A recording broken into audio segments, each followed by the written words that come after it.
सभी भाइयों को नमस्कार, जय हिंद। बहुत बहुत स्वागत है आपका। मैं हूं राजेश शर्मा और आप देख रहे हैं मेरा YouTube चैनल राजेश गुरुजी। आप सभी ठीक होंगे मित्रों। और आज मैं आपको बताना चाहता हूं, चाहे अतिथि विद्वान हो, अतिथि शिक्षक हो या आउटसोर्स वाले कर्मचारी हो, क्या इनका नियमितीकरण हो रहा है। दोस्तों, बड़ा अपडेट लेकर आपके लिए लाया हूं। और अतिथि शिक्षक, जैसा कि अतिथि शिक्षकों की भर्ती लगातार हो रही है और इस बार चॉइस फिलिंग चल रही है अधिक से अधिक मात्रा में, और जीएफएमएस पोर्टल पर चॉइस फिलिंग डिलीट का ऑप्शन भी आ चुका है मित्रों।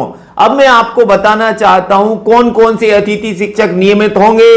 यहां पर शिक्षक पात्रता परीक्षा की जानकारी जीएफएमएस पोर्टल पर दर्ज हो चुकी है। 30 नंबर उसके मिल चुके हैं, अनुभव के भी नंबर जुड़े हैं।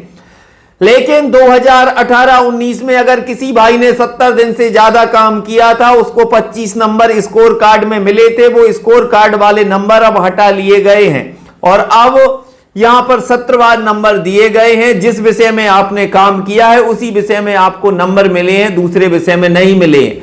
मैं आपको नियमितीकरण के बारे में बताना चाहता हूं, कौन कौन से अतिथि शिक्षकों के हित में जो निर्णय आ रहा है, क्या इनका नियमितीकरण होगा। जैसे कि मांग चल रही है पद स्थायी की, नियमितीकरण की। अभी बहुत से भाई हमारे बाहर बैठे हैं जो कि उच्च पद प्रभार और अतिशेष के कारण बाहर हुए हैं। अब यहां पर नई शिक्षकों को लेकर भी अपडेट आ रहा है कि नए शिक्षकों की भर्ती हो रही है। लेकिन एक अपडेट देखिएगा, बाकी फिर कमेंट्स के माध्यम से आप बताइए मित्रों। मार्च 26 तक कार्य करते रहेंगे अस्थायी कर्मचारी। अब इन अस्थायी कर्मचारियों में अतिथि शिक्षकों का नाम भी है मित्रों। मैं आपको बताना चाहता हूं, अतिथि विद्वान, अतिथि शिक्षक, आउटसोर्स वाले कर्मचारियों को लेकर यह अपडेट है। यहां पर आप देख सकते हैं, भोपाल दिव्य न्यूज नेटवर्क की तरफ से खबर आ रही है।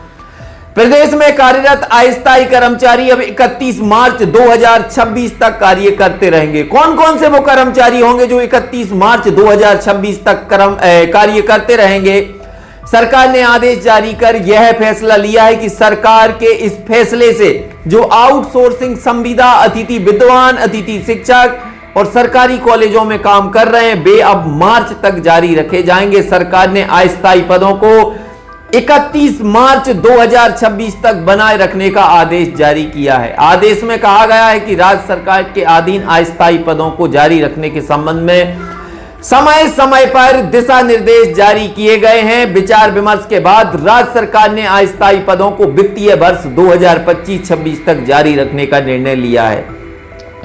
यहां पर यह भी एक ऑप्शन है कि समय समय पर इसमें दिशा निर्देश जारी होते रहेंगे भाइयों।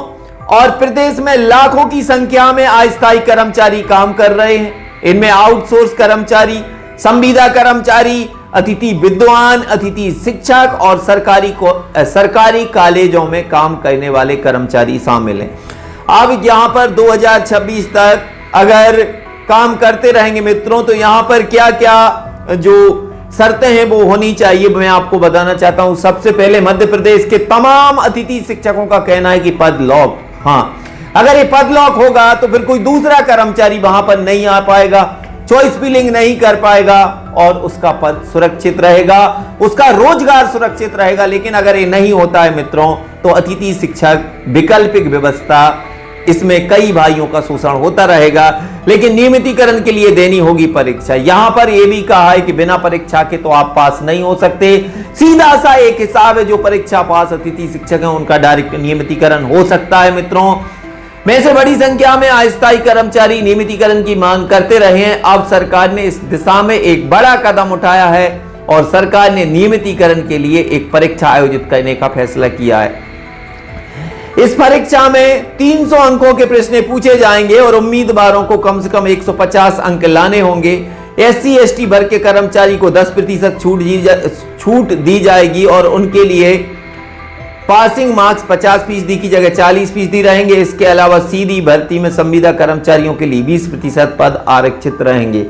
ये यहां पर एक अच्छी खबर, कहीं ना कहीं मध्य प्रदेश के अतिथि शिक्षक जो कई सालों से मेहनत कर रहे हैं, कई भाइयों ने आशा करते करते इस पद को छोड़ दिया है, कई भाई बाहर हुए हैं, नए नए लोगों की भर्ती हुई है। लेकिन विभागीय परीक्षा अगर होती है मित्रों, तो सभी का कल्याण होगा और सभी नियमितीकरण के दायरे में आएंगे। जैसा कि अभी अनुभव के जो अंक मिले हैं उसमें जो भाई जैसे कि 15 साल 12 साल जिसने काम किया है उसको भी 20 अंक मिले हैं, 5 साल कम काम करने वाले को भी 20 अंक मिले हैं। तो इसके लिए कहीं ना कहीं अनुभव को प्राथमिकता मिलनी चाहिए और इनकी एक रणनीति बनाकर एक समीक्षा करके इनकी एक विभागीय परीक्षा लेनी चाहिए भाइयों।